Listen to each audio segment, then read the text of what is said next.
Whenever you draft a player in a Dynasty rookie draft, you're always envisioning the best case scenario. We want the high ceiling prospects, but nobody seems to understand that there is risk that we need to outline with some of these players. And over on Flock Fantasy, I just dropped a sheet with risk ratings, detailed risk assessment notes, situational risks, prospect risks, all that kind of stuff. And today we're going to go over the 3 riskiest and safest players in each round of the first 2 rounds of Dynasty rookie drafts. I did this in our redraft guide last offseason for the redraft players, and you guys really seem to like it. So I figured I would do it for Dynasty rookie drafts as well. If you guys enjoy this video, if you get some value from it, hammer the like button down below. Subscribe to the channel if you play Dynasty Fantasy Football and you got some value here. And as I mentioned, all 48 players in my top 4 rounds of rookie drafts have been detailed risk assessments posted on Flock Fantasy right now. And of course, you can get 30% off, 7-day free trial, all of our rankings, all of our draft guides, Dynasty Decisions Priority, and right now our team review feature is live. You can load in your Dynasty teams using your Sleeper ID, and annual Mother Flockers get a free voucher for a team review so we can break down what exactly you guys need to do to improve your Dynasty roster. So if that all interests you, check it out down below in the pinned comment. But with that being said, let's hit the intro.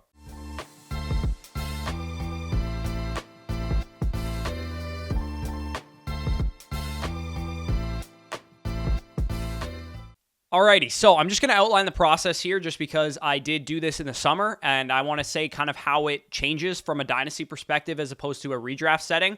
The risk ratings that I'm outlining, basically I evaluated these guys on a high risk, medium risk, and low risk standpoint for all of their like situational factors: injury, coaching / scheme, bad offense in terms of like the raw point per game output, quarterback play, competition within their position group, that kind of thing. Obviously, those specific risk ratings will be very short-term focused. So remember, in Dynasty leagues, we are always thinking long-term. But of course, that stuff is relevant still early on in their career. They are going to be the most volatile they're going to be in terms of their Dynasty value. Players that perform really well early in their career typically hit long-term in their career, and players that faceplant typically don't hit. So that's the first part of the risk rating section, and I'm using Caleb Williams and Marvin Harrison's as an example here so you can kind of see how this looks like. Then I go into kind of what I call the upside section of this risk ratings, and I've laid out basically what I believe the ceiling range of outcomes for these players are from both a production upside standpoint. For example, Caleb Williams and Marvin Harrison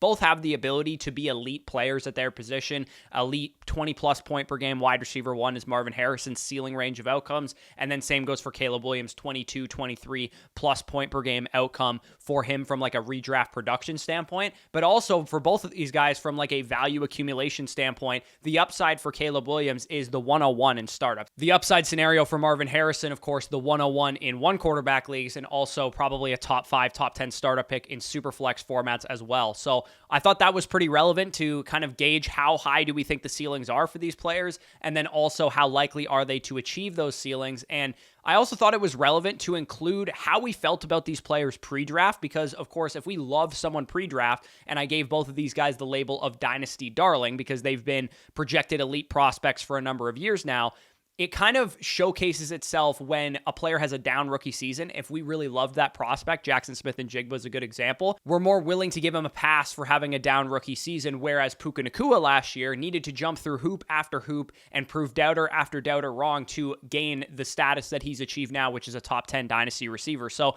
pre-draft biases, draft capital biases that we have about these players definitely does factor in, and I wanted to include that in the risk rating section because, like I said, if a player is hated by the Dynasty community, they're going to have to do a lot more than a player who is loved by the Dynasty community to gain Dynasty value, and that's kind of just like a high-level game theory thing that we want to think about. Then I also listed the floor for each player. You could be considered a safe floor prospect, meaning there's like a 10% chance that you actually bust, obviously minus like freak injuries that we can't control. Generally speaking, if they get the safe tag, they're a pretty safe option. If you're a more risk-averse drafter, you took some risk with some of the players on your roster already, maybe you want to go after a prospect like this. Volatile, a little bit more of a wider range of outcomes than safe. I put it at like a 30 to 50% chance that a player like that busts. And then the bust scenario in terms of their floor is if they bust, they're going to wash out of the league pretty quickly, similar to what we've seen from like N'Keal Harry, Jalen Reagor type of prospects.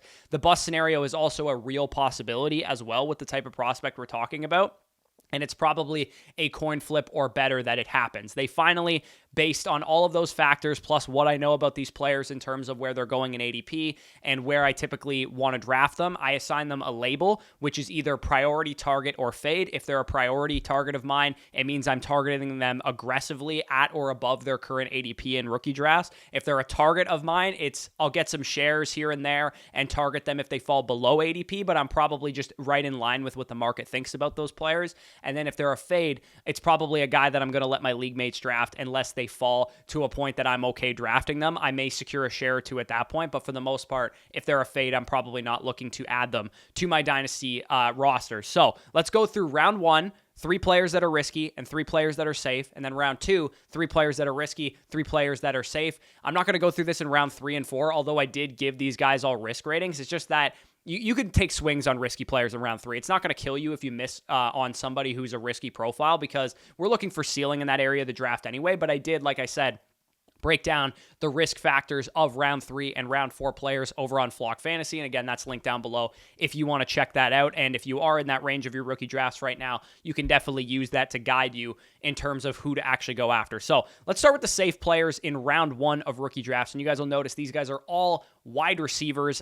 Marvin Harrison would also fit into this range. So would Caleb Williams. It's just that those guys are going 101, 102. So I figured it was kind of obvious to say that those guys are safe. But if you're a risk-averse drafter and you want to trade up for those guys, that definitely makes some sense as well. But the 3 guys that I have listed here as safe prospects are Malik Nabers, Rome Odunze, and Ladd McConkey. All of these guys being wide receivers. If you guys are the type of dynasty player that doesn't want to look back on their rookie draft and be like, man, I can't believe I passed on such a slam dunk easy projection. To me, Malik Nabers and Rome Odunze fit the bill for that so perfectly. They're that Garrett Wilson, where we're like, how did Garrett Wilson go 107, 108 in rookie drafts? That's kind of, I feel like, what we're going to be saying about guys like Malik Nabers and Rome Odunze when they fall, because sometimes people overthink these prospects. Immensely productive in college, both top 6 wide receiver prospects per the FSE prospect model that I broke down in the wide receivers to target and avoid video. If I had to rank the first round of ADP, excluding Caleb Williams and Marvin Harrison, Malik Nabers and Rome Odunze would be number 1 and number 2 in terms of the safety that I feel about them as prospects. On top of all that, too, positional value factors in terms of safety of market value too, because wide receiver is generally a position that has hit a lot in recent years. Usually we know how to tell when a wide receiver is good. We're very good at evaluating their talent once they get to the league. And also too, like, quarterbacks bust at a high rate, running backs can get injured, tight ends who go really high in rookie drafts have busted in recent years. So whether these prospects go to spots that we absolutely love, which neither of these guys really did, you could definitely poke holes in both of their situational factors right now. Malik Nabers, of course, he's going to be the number 1 receiver there, no questions asked, but he has Daniel Jones throwing him the football, and it could be a bad offense, and that's a risk that factors into Malik Nabers' short-term projection, but long-term, I feel very good about him. And then same goes with Rome Odunze. Yeah, he's tethered to a stud young quarterback with Caleb Williams, but he's competing for targets in the short term with Keenan Allen and with DJ Moore and with Cole Kmet. So some people are a little concerned about Odunze from that perspective. Again, short term, both of these guys have risks, but I do think that their ability will elevate them, and we'll look back on this class 3 years from now and say, yeah, those guys were slam dunk, high ceiling, high floor projections, both from a value standpoint and both from a production standpoint. I prefer Nabers slightly because I think his ceiling is a little bit higher, because everybody was pretty sold on Malik Nabers coming in. His pre-draft kind of notion of being this like great wide receiver prospect, some even had him as wide receiver 1 in the class. It makes him supersede what Rome Odunze can do, because he'll have to prove a little bit more doubters wrong. But regardless, I still feel very good about both of these players. If you're looking for a slam dunk, safe, easy pick to make in rookie drafts, can't go wrong with either of those 2 wideouts. Another one of these safer prospects that I think is Ladd McConkey. And I think when you factor in where he's going, which is in the late first round area, guys like Xavier Worthy, Brian Thomas Jr., Bo Nix because he's a quarterback, JJ McCarthy because he's a quarterback, Ladd McConkey, who of course we're talking about here, and then Jonathan Brooks because of the injury and the ACL tear. A lot of those prospects have some issues. I mean, I love Xavier Worthy, but he's really undersized. It's possible that's a hurdle for him to overcome at the next level. Same goes with Brian Thomas Jr. He's a boomer bust projection to develop. Bo Nix, of course, is a quarterback. Quarterbacks miss at a high rate. And Brooks has the offensive and injury concerns, like I said. So Ladd McConkey, to me, represents the best projection here, because you look at a guy that has a very, very good profile, generally speaking. Yeah, he misses some analytics thresholds, but he had excellent film. He's a perfect fit for what he does well. Going to the Los Angeles Chargers, all he has to do is move the chains for an elite quarterback like Justin Herbert in a wide open offense that has no proven target earners in it right now. That's why I feel very good that Ladd McConkey is going to be a solidified top 24 dynasty wide receiver going forward, and he has the ability to really jump up there given that Justin Herbert is his quarterback. But again, if you're in the late first round area and you need a player to help contribute to your contending roster, you just don't want to miss on that pick. To me, Ladd McConkey is the type of player that I feel very, very good about in that area. So some of the more risky players that are going in the first round, Jaden Daniels, as I've talked about, I'll detail that in a second. J.J. McCarthy, also a quarterback who I will mention too. And then Brian Thomas Jr., a little bit more of a boomer bust prospect. With Jaden Daniels, my concern with him, again, we're not arguing upside with these prospects. Jaden Daniels has really, honestly, one of the highest upsides of any prospect that's going in this rookie draft because of what he can do with his legs. From a fantasy projection standpoint, he projects out very well. The thing that I think makes Jaden Daniels very risky is the fact that he has a tendency to take a lot of big hits that could result in him getting injured as a quarterback. Coaching and schematics, I don't feel really good about Cliff Kingsbury. I don't feel great about this franchise in general. They've kind of been peddling in mediocrity for the last 25 years. He has a bad offense potentially as well because his offensive line is not very good. He also only really has Terry McLaurin at wide receiver, who's been proven so far.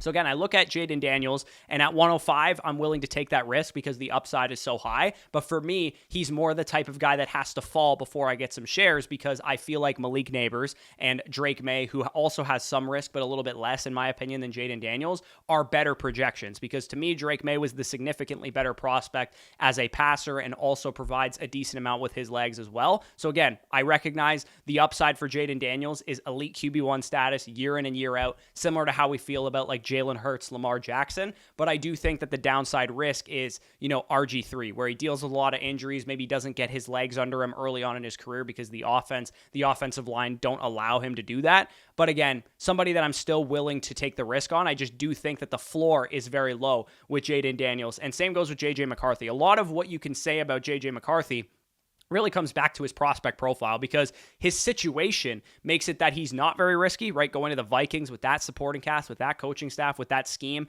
you're in a pretty good spot there. You're in a better spot than 95% of any first-round quarterback ever gets into. But for me with J.J. McCarthy, the bust factor comes into what we thought about this guy as a prospect, and that was he was a game manager. He wasn't asked to carry his offense. So the market, too, was also kind of neutral on him. He had truthers. He had people that were detractors. So for me with J.J. McCarthy, I feel like he has bust downside risk because quarterbacks are generally drafted really high. A lot of the time they don't work out. But I feel really good about J.J. McCarthy at that 106, 107, 108 range if I need a quarterback because the upside is that of, a quarterback who's going to be tethered to Justin Jefferson, Jordan Addison, TJ Hawkinson long term. But again, the downside risk with J.J. McCarthy is that he is this like game manager quarterback that we saw at Michigan and he never achieves a real high ceiling and you're probably regretting that draft pick. So for me, the bust scenario is mainly based on him as a player, him as a prospect, but it does still exist in my opinion. And same goes for Brian Thomas Jr. I think thankfully for both J.J. McCarthy and Brian Thomas Jr., they went to ideal landing spots for what they're going to be asked to do. But again, coming back to Brian Thomas Jr.'s prospect profile, he was a guy that didn't have a full refined route tree, never commanded a number one receiver type of workload. And thankfully in Jacksonville, he won't have to do that early on in his career because they have Christian Kirk and Evan Ingram and some other guys. He's just going to be asked to do what he does well, which is be big, be physical, play X receiver, win down the field. But Brian Thomas Jr.'s prospect profile had warts on it, and that's where the bust scenario comes in. So again, I'm going to keep repeating myself throughout this whole video. I realize that the ceiling is extremely high for Brian Thomas Jr. I believe it's as high as you believe it is if you're a huge Brian Thomas Jr. fan, but the floor is low. He has a chance to be the next, Quentin Johnston or Laquan Treadwell. Like I did see instances of that in his profile as well as on his film that I do think that bust scenario exists. But like I said, he went to a good landing spot. Hopefully he can develop fully and become Nico Collins or Brandon Ayuk or some of these big physical wide receivers that can play on the outside and win downfield. That's in the range of outcomes for Brian Thomas Jr., but he is one of the more risky players. Him, Jaden Daniels, and J.J. McCarthy are projections in the first round of rookie drafts that to me are not for the faint of heart. If you want a safe projection, don't draft these guys, but if you love swinging for the fences, they are the type of guys that I'm going after.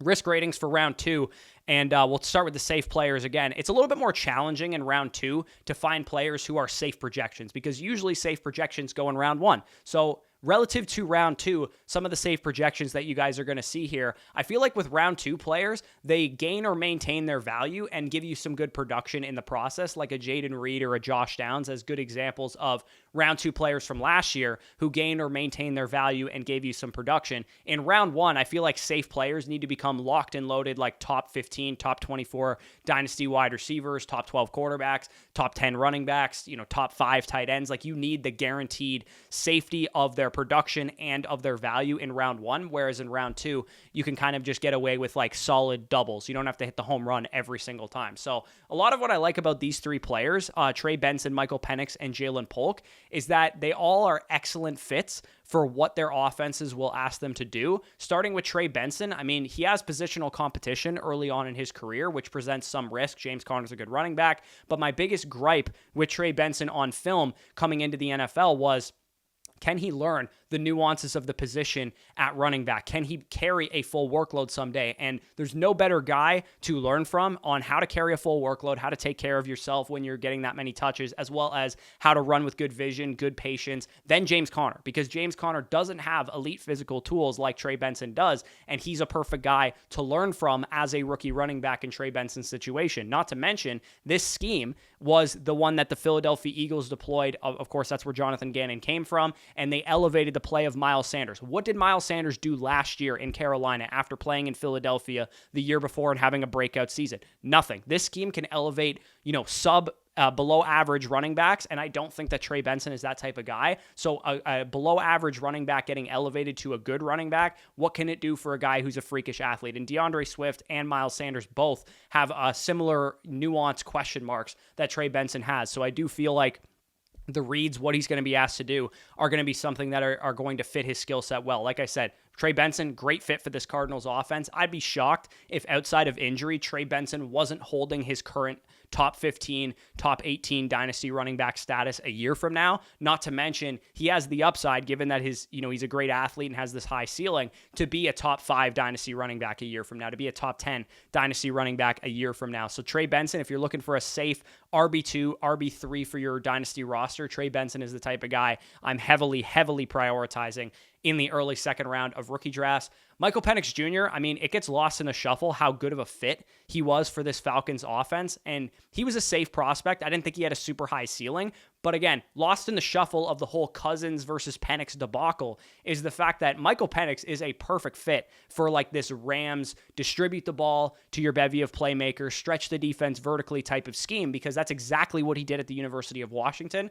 His 201 to 205 price tag is likely going to maintain itself even if he doesn't start a single game this year. And we kind of all understand that going in. I've been very impressed with the dynasty community of drafting this guy in the early second round as opposed to like the mid to late first round and just relying on the draft capital. I think the fact that Jordan Love happened was very, very good for this Michael Penix situation. It's great news for like the patience factor of dynasty players, because as I've often said, we're not very patient normally. If Michael Penix doesn't start his first year, his first 2 years, 5 years ago, none of us would be excited about Michael Penix at that time. But because Jordan Love sat for a bit and eventually took over and became a franchise quarterback, I feel like we're all safer projecting that for Michael Penix Jr. So midway through year 2, if Michael Penix hasn't played a whole lot, I still think he'll be worth around the 201 to 205 that you're having to pay for him right now. And of course, if he gets on the field earlier than that, top 8 draft capital for a quarterback with a lot of playmakers around him in an offense, like I said, that really fits his skill set, that could be something that's a good value accumulator. So again, safe players in round 2, they're either going to maintain their value or get a lot better. And I do think Michael Penix, as a high draft capital quarterback, has a chance to really maintain his value. I didn't say that when he was first drafted. I thought people were going to overdraft him, and I was worried that he would lose value throughout his first year and his second year while Kirk Cousins are still there. But they have an out after 2 years of Kirk Cousins. Maybe they even have an out after 1 year if they want to like trade him or something, if Penix is really impressing them in practice. But regardless, I do think that he's actually one of the more safe players, assuming you're getting him in that range. If you have to take him in round 1, a little bit less so, but I've got him in a couple leagues at like 204, 205, and I feel pretty good about that. So Jalen Polk, also another safe player all around as a prospect. He beat zone coverage at a top 2 rate in this wide receiver class. Only his teammate, or his former college teammate, Rome Odunze, was better at beating zone coverage. And when you look at what Drake May does well, which is fire, footballs over the middle of the field with his strong arm, fire into tight windows, whole shot king versus zone coverage, I do think that Jalen Polk actually really fits what Drake May needs. And Drake May never had a reliable receiver at North Carolina, a guy with like, automatic hands that you could just throw it in tight coverage when you needed a play to be made. And that's actually what Jalen Polk does the best of anything. He's just not an elite athlete, not going to wow you in that perspective after the catch, but he is the type of guy that's very reliable. Will Jalen Polk ever become a top 10 dynasty wide receiver? Probably not, in my opinion, but I could see him becoming the next Terry McLaurin, Chris Godwin, or somebody in that range where you just feel constantly like he's a good wide receiver 2 projection, good wide receiver 3, wide receiver 4 to have on a competitive dynasty team, and maybe he spikes up to a wide receiver 2 at some point, or top 15 production because Drake May becomes the next CJ Stroud or the next animal stud young quarterback, which I do believe is in the range of outcomes for Drake May himself. So Jalen Polk, I know everybody scoffed at the pick when it happened, 37th overall for Jalen Polk. That's a little bit early, but to me, it actually really fits this offense and really fits what Drake May is going to need in his top receiver, at least for the short term. And even if Jalen Polk is the future number 2 for Drake May and they address their number 1 wide receiver in free agency or in next year's draft, I still feel pretty comfortable Jalen Polk is going to hold or maintain his value as a mid to late second round pick right now. The next 3 guys here are obviously the riskier players from round 2 of dynasty rookie drafts. These 3 wide receivers, they all have really good bull cases, right? Xavier Legette, Adonai Mitchell, and Ricky Pearsall. All 3 of these guys really could hit the nuts and be very valuable dynasty receivers, but all 3 of these guys could flame out really hard. Maybe Xavier Legette is the next DK Metcalf. Maybe Adonai Mitchell is the next George Pickens or even potentially the next CeeDee Lamb. Maybe Ricky Pearsall is like the next Chris Olave. But the downside, though, is what we're factoring in here. It's what we're focusing on. Xavier Legette is playing in a really bad offense, or at least they were last year. And even though Dave Canales is coming in, even though Bryce Young is in his second year and they've added players around him, the Carolina Panthers need to show really big signs of improvement early on. Because if there's a lot of growing pains again, and Bryce Young still looks like a bad quarterback, Xavier Legette doesn't look like he's doing much, Jonathan Mingo looks like a bust, Deontay Johnson is upset, this thing could go sour really, really fast. And that's what I really worry about with Xavier Legette, because his prospect profile is one that is going to need time to develop, and I'm not sure he actually has time in this Carolina Panthers offense. Now, thankfully, Dave Canales has come out and talked about using him in what he does well, which is crossing routes and, stretching the field vertically, getting him design touches, because that's what he's going to need early on in his career, because he's not a full-on refined route runner. And Dave Canales, as a Bucs fan, I can tell you, is not Sean McVay. He's not Kyle Shanahan. He's a solid offensive mind, as I saw from my own team last year, but I don't think he's going to completely elevate the play of Bryce Young, who looked like a bust last year, into a franchise quarterback in one season. I think it's going to take time overall, and I'm not sure we're going to be overly patient with Xavier Legette. And he legit has to go out there and prove the doubters wrong, because as you recall, and as I talked about already, the pre-draft bias that we have on some of these prospects determines how high or how low they're going to go in their dynasty ranking a year after their rookie season. Because if Xavier Legette goes out there and doesn't produce year 1, every single person that uttered the sentence, well, he did nothing for the first 4 years of his college career, this shouldn't have shocked us, is going to be proven right. And every single person that didn't like him is going to say, glad I faded Xavier Legette. So what he's going to have to do is go out there and really prove the doubters wrong. And that's a tough position to be in for a young wide receiver on the dynasty market, because normally young wide receivers don't go out there and just light the world on fire like Puka Nacua or Jamar Chase or Justin Jefferson did as rookies. So for me with Xavier Legette, his value is the thing I'm scared about, because if he doesn't produce right away, the community will sour on him quickly, like we did with Jonathan Mingo and Quentin Johnson and those type of guys. Adonai Mitchell scored so horribly in the FSC prospect model because outside of being athletic, outside of being pretty decent on film, and outside of having good size, he missed the mark on pretty much every other analytical threshold you could ask for. Target share, yards per route run, all that kind of stuff. He just wasn't hitting the marks for, and that caused him to slip down the board in the draft, in addition probably to some of these attitude concerns that we've heard about Adonai Mitchell. And again, Chris Ballard came out and said this is bullshit or whatever, but I'm still worried about it. To me, it factored into some team's decision to pass on Adonai Mitchell in favor of Xavier Legette's and Ricky Pearsall's and Keon Coleman's, who went ahead of him in the draft. He has 2 proven target earners in his offense. Nobody likes to say that Josh Downs is a good receiver, but he absolutely is. And of course, Michael Pittman is a true number 1 wide receiver. And there's this risk also that the Colts offense is going to be really run heavy with Anthony Richardson at quarterback, Shane Steichen as the OC. And also Richardson, when he throws the ball, is a raw quarterback. He's not the most accurate passer in the world. So is he going to support 3 solid wide receivers, or is this a matter of having 3 solid wide receivers elevates the play of the quarterback? Again, I'm not talking about the upside scenario with Adonai Mitchell. I realize it exists because he has some great moments on film, but in my opinion, I think the risk outweighs the reward. If you told me to set a percentage chance that Adonai Mitchell becomes an elite wide receiver in the NFL, I would put it at like 10-20% versus a percentage chance that I think he's going to flame out and be a bust at the NFL level. I think it's basically a coin flip, to be honest. I don't really think that I'm excited about drafting Adonai Mitchell, knowing all of the blemishes in his profile, unless he falls to like 205, 206, 207, 208 range, which thankfully you can get him at some points, and I've taken 2 shares of him as a result of that. But again, the downside scenarios are very, very scary here, in my opinion, for Adonai Mitchell. And same goes for Slick Rick, Ricky Pearsall as well. I think he's quite risky. A lot of people seem to think that we're all going to give him a pass for year 1 if he doesn't produce, because Brandon Ayuk is there, Deebo Samuel is there, Christian McCaffrey is there, and George Kittle are there. And people are just like, oh, he's just going to be like the JSN treatment, right? We're not expecting him to produce year 1, but year 2, year 3, year 4, it's going to be wheels up. So first of all, the reason it's not like the JSN situation is because we were more inclined to make excuses for JSN because of our pre-draft bias towards JSN, right? JSN, consensus wide receiver 1, wide receiver 2 in the 2023 class. We were a lot more understanding knowing that he might not produce right away with DK Metcalf and Tyler Lockett. And even still, he lost 12 spots of Dynasty ADP. He was the wide receiver 12 before his rookie season. He's the wide receiver like 25 now. So even JSN wasn't immune to losing value after the season, even though we all knew that it was very likely that JSN wasn't going to produce a lot early in his career.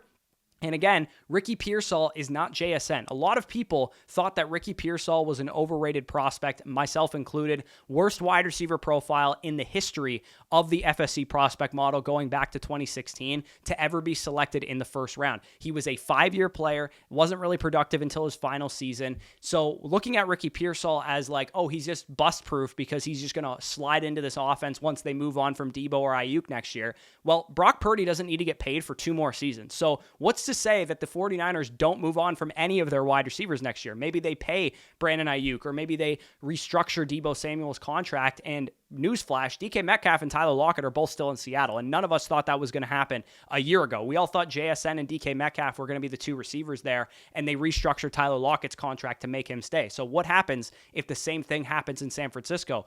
Is Ricky Pearsall going to still hold value as like a mid-second round price tag right now? For me, he's just a guy that I'm going to let my league mates draft. If there's buying windows that open up because he's just that good of a player and he's commanding targets even despite those guys being on the field, then I'll bite the bullet and buy at that point in time. But for me, I feel like the risk outweighs the reward, similar to Adonai Mitchell, so I'm fading both of those players. I'm a little bit more inclined to take Xavier Legette because I believed more in the film of the prospect, but I'm still worried about him as well. So again, hopefully this was a valuable video for you guys. I basically am just outlining downside risk scenarios for anybody. Of course, if you disagree with anything, let me know down below. But again, I want to repeat one last time, I'm not arguing against their ceilings. All of these prospects who are risky have high ceilings. It's just that I'm arguing that their downside scenarios are what I'm worried about, and the likelihood that they achieve the downside scenario relative to their ceiling is the thing that I'm worried about. And again, 48 prospects, risk ratings, detailed write-ups on each one is available on Flock Fantasy right now.